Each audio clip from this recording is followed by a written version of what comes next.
What did the Senate end up agreeing to in their $6 trillion stimulus deal? Friend of the show, Rachel Bovard, concluded it didn't offer very much for the general American public.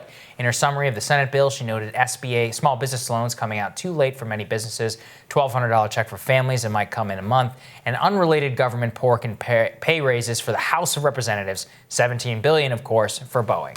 Gotta love that. Rachel Bovard joins us now via Skype to dive into more of the legislation specifics, especially the pork aspect of it. She's the Senior Director of Policy at the Conservative Partnership Institute. And Rachel, great to see you, first of all. I hope you're doing well. We do miss you here. And you actually read the bill, which is something that I'm sure very few members who actually are voting on it did.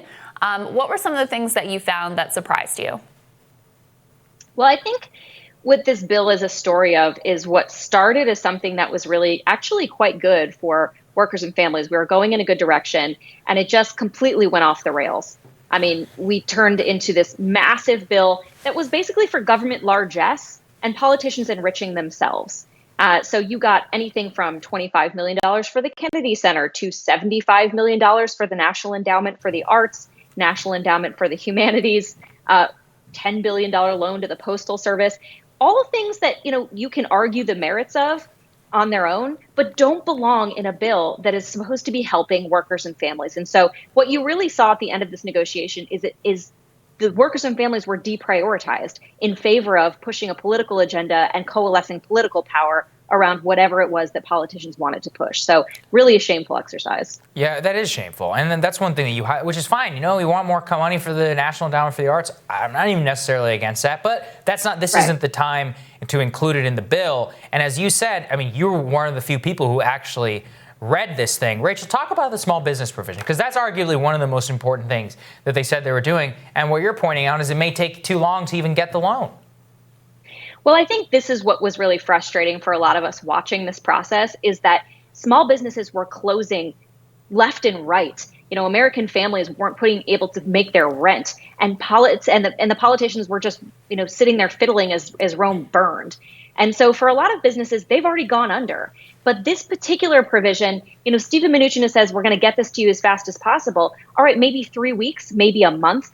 So businesses will be able to get these loans, and helpfully, they'll be able to use them for payroll, for rent, for utilities, and that part of the loan will be forgiven, which I think is a good provision. But again, it's coming too late. Half these businesses have already shuttered. For restaurants in particular, they can only sustain, 2 or 3 weeks without being open. Their liquidity tumbles and they're closed.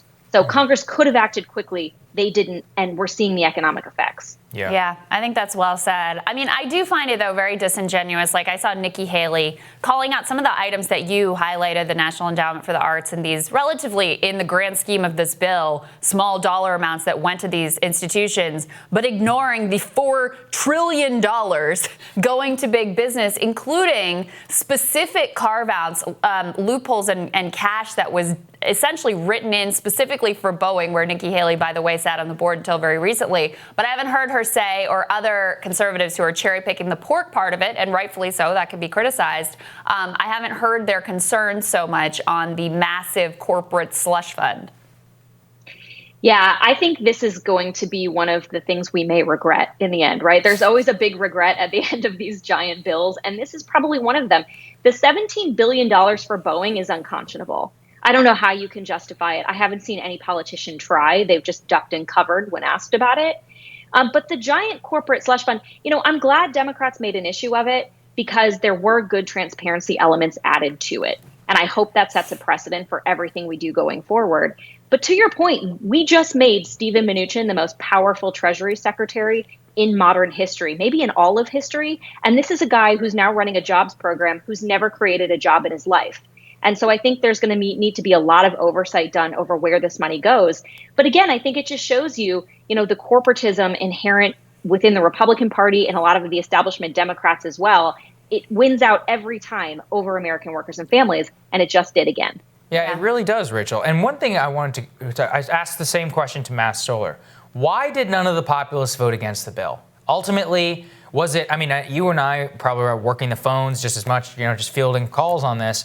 And one thing I heard over and over again is that it was so difficult just to fight the war on the payments, just to increase the payments or make them non-regressive, that they felt like they had to because they fought so hard for that provision and the small business one alone that they ended up not having any political capital to spend whenever it came to the corporatism that we saw. Yeah, that was reflected to me among a lot of the Republican Senate offices that I talked to, was that they had to go to the mat for those worker payments. There are a lot of sort of Republican leadership types who just didn't care, right? They cared about getting that Boeing carve out, over everything else. But I will point out, Republicans in the Senate could have split this bill in two.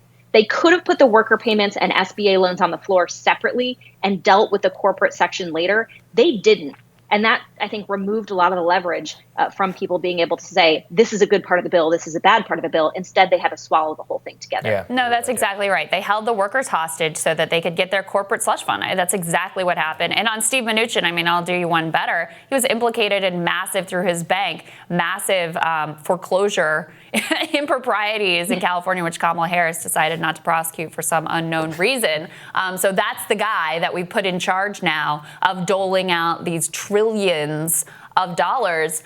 Rachel, I wanted to ask you, though, what do you think that this bill means for the right and for the Republican Party going forward? Because, look, we gave Mitt Romney a lot of credit here for coming out very early on and saying, let's get cash into the hands of Americans. I think that was a really seminal moment in terms of even getting that, what I consider to be pathetically inadequate, but at least it's something, $1,200 into Americans' hands. Do you think that this bill is going to change some of the economic orthodoxy on the right, or are they going to fall back on their sort of Chamber of Commerce corporatism as embodied by this massive bailout? Yeah, I'm not prepared to say that the Republicans have gone full realignment yet. I think it's too soon for that. But I think that we're stepping in that direction. The pull of corporatism is always going to be there in the Republican Party because, and to some extent, establishment Democrats as well, because it's what we've done for the last 50 years. 100%. And so getting away from that, the gravitational pull of that is incredibly hard. And remember, these are also the guys who are insider trading on a lot of this information. So this is who these people are. We've seen it now. It's been unmasked. But I do think that there were really positive steps. You saw people actually recognize the economics and how this was harming families and workers and take steps to address that. That hasn't been done in the Republican Party in a very long time. And so I think some of these younger members that were leading it are going to be the future. And so I'm really glad that they got the Josh Hawleys and the Marco Rubios got their say, and I hope they continue to do it. Yeah, I agree with you. It's both the time for hope and for despair. So thank you, Rachel. Thanks for joining us. Mix it all up in there together. Thank you, Rachel. Be well. See you later. And we'll have more Rising for you after this.